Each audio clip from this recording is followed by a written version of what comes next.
Hi friends, എല്ലാവർക്കും പുതിയൊരു വീഡിയോയിലോട്ട് സ്വാഗതം. അപ്പോൾ ഇന്ന് ഞാൻ മാമ്പഴം കൊണ്ടുള്ള ഒരു ഈസി റെസിപ്പിയാണ് ഉണ്ടാക്കാൻ പോകുന്നത്. ഈസി ഡ്രിങ്ക് ആണിത്. വളരെ പെട്ടെന്ന് തന്നെ ആർക്ക് വേണമെങ്കിലും ഉണ്ടാക്കിയെടുക്കാൻ പറ്റും. അപ്പം നമ്മൾക്കിപ്പോൾ മാമ്പഴക്കാലം ആയതുകൊണ്ട് എല്ലാവരുടെ വീട്ടിലും മാമ്പഴമൊക്കെ ഉണ്ടാവുമല്ലോ അല്ലേ. അപ്പോൾ നിങ്ങളെല്ലാവരും ഒന്ന് ട്രൈ ചെയ്ത് നോക്കണം. ഇത് ശരിക്കും എളുപ്പമാണ്. പിന്നെ ഇപ്പോൾ നോമ്പ് സമയമൊക്കെ ആയതുകൊണ്ട് നോമ്പ് തുറക്കുന്ന സമയത്തൊക്കെ ഇതുപോലെ ഡ്രിങ്ക്സ് ഒക്കെ ഉണ്ടാക്കുമ്പോൾ ഇതുപോലെ ഒന്ന് ഉണ്ടാക്കി നോക്കുക. ശരിക്കും നല്ല ടേസ്റ്റി ആയിട്ടുള്ളൊരു വിഭവം തന്നെയാണിത്.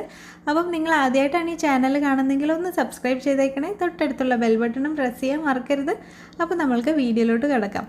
ഇനി ഇതുണ്ടാക്കാൻ വേണ്ടിയിട്ട് ഞാനിപ്പോൾ ഒരു മാമ്പഴം എടുത്തിട്ടുള്ളൂ. കാരണം ഇവിടെ ഇപ്പോൾ 2 പേരാണ്. അപ്പം 2 പേർക്കുള്ള ക്വാണ്ടിറ്റിയാണ് ഞാൻ കാണിക്കുന്നത്. അപ്പം നിങ്ങൾക്ക് എത്രയാണോ ക്വാണ്ടിറ്റി വേണ്ടത് അതിനനുസരിച്ച് മാമ്പഴം കൂട്ടിയെടുക്കാം.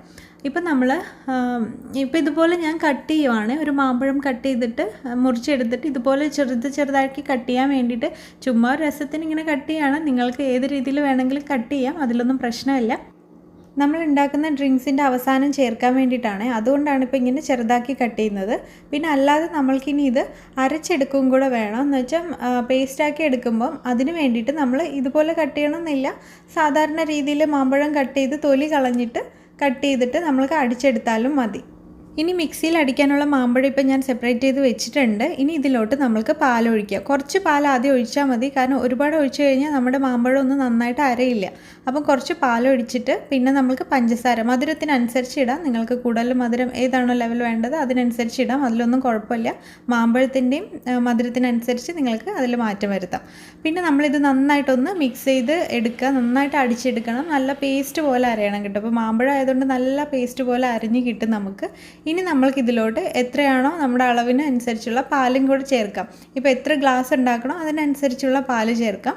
ചേർത്തതിന് ശേഷം പിന്നെ വീണ്ടും ഒന്നുകൂടെ ഒന്ന് അടിച്ചെടുക്കുകയാണ്.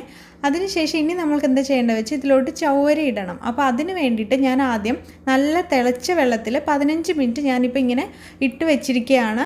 ഇത് 15 മിനിറ്റ് കഴിഞ്ഞതിന് ശേഷം ഇതിലെ വെള്ളമൊക്കെ മാറ്റിയെടുത്തിട്ട് വേറൊരു വെള്ളത്തിലോട്ട്, എന്ന് വെച്ചാൽ തിളച്ച വെള്ളത്തിലോട്ട് തന്നെ വേണം ഇതിലോട്ട് ഇടണം. ഇട്ടിട്ട് ഇനി നമ്മൾക്ക് വേവിച്ചെടുക്കണം. വേവ് പകുതി ആവുമ്പോൾ നമ്മൾക്ക് ഇതിലോട്ട് പഞ്ചസാര ചേർക്കാം മധുരത്തിനനുസരിച്ച്. ഞാനൊരു ടേബിൾ സ്പൂണാണ് ചേർക്കുന്നത്. പിന്നെ ചവ്വരി എടുത്തിരിക്കുന്നത് ഒരു 1/4 കപ്പാണ് എടുത്തിരിക്കുന്നത്. നമ്മൾക്ക് അതും നിങ്ങൾക്ക് ഇഷ്ടമുള്ളതനുസരിച്ച് എടുക്കാം. അപ്പോൾ ഇത് നന്നായിട്ട് വെന്തിട്ടുണ്ട്. ഇങ്ങനെ ഇതുപോലെ വേവിച്ചെടുക്കണേ. നമ്മൾ വേവിച്ചെടുത്തതിന് ശേഷം ഇത് കട്ടയായാലും പ്രശ്നമൊന്നുമില്ല. നമ്മൾ തണുത്തതിന് ശേഷം നമ്മൾക്ക് ഇതിലോട്ട് ഇടണം. മാങ്ങ അടിച്ചു വെച്ചിട്ടുണ്ടല്ലോ അതിലോട്ട് ഇടുകയാണ് ചെയ്യേണ്ടത്. ഇത് നമ്മൾ കട്ടിയാണെങ്കിൽ നമ്മളിങ്ങനെ മിക്സ് ചെയ്യുന്ന സമയത്ത് തണുത്തതിലോട്ടാണല്ലോ ഇടുന്നത്. അപ്പോൾ നമ്മുടെ ഇത് നന്നായിട്ടൊന്ന് എന്താ പറയുന്നത്, ഇത് സെപ്പറേറ്റ് ആയിട്ട് വന്നോളും. ചവ്വരിയല്ലേ അപ്പം ഈ ചവ്വരി ഉണ്ടാക്കുന്ന സമയം കൊണ്ട് നമ്മുടെ ഈ മാങ്ങ ഫ്രിഡ്ജിലെടുത്ത് വെക്കാം കേട്ടോ. അപ്പോഴത്തേക്ക് നമുക്ക് തണുക്കും. പിന്നെ അതേ നമ്മുടെ കട്ട് ചെയ്ത് വെച്ചിട്ടുള്ള മാങ്ങ ഉണ്ടല്ലോ അതും കൂടെ ഇതിലോട്ട് ചേർക്കുക. അത് നല്ലൊരു ടേസ്റ്റാണ് നമ്മൾക്ക് ഇത് കുടിക്കുന്ന സമയത്ത്. നല്ല മധുരമുള്ള മാങ്ങയാണെങ്കിൽ നന്നായിട്ട് നല്ല ടേസ്റ്റി ആയിരിക്കും ഇത്.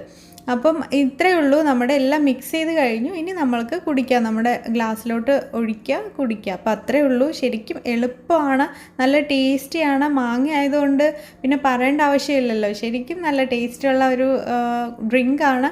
നിങ്ങളെല്ലാവരും ഉണ്ടാക്കി നോക്കണം. ഉണ്ടാക്കിയതിന് ശേഷം നിങ്ങളുടെ അഭിപ്രായങ്ങളൊക്കെ കമൻറ്റ് ചെയ്യാനും അതുപോലെ തന്നെ ഇഷ്ടപ്പെട്ട് കഴിഞ്ഞാൽ ലൈക്ക് ചെയ്യാനും ഷെയർ ചെയ്യാനും ഒന്നും മറക്കരുത്. അപ്പോൾ ഇനി അടുത്തൊരു വീഡിയോയിൽ അടുത്തൊരു റെസിപ്പി ആയിട്ട് കാണാം. അതുവരെ ബൈ.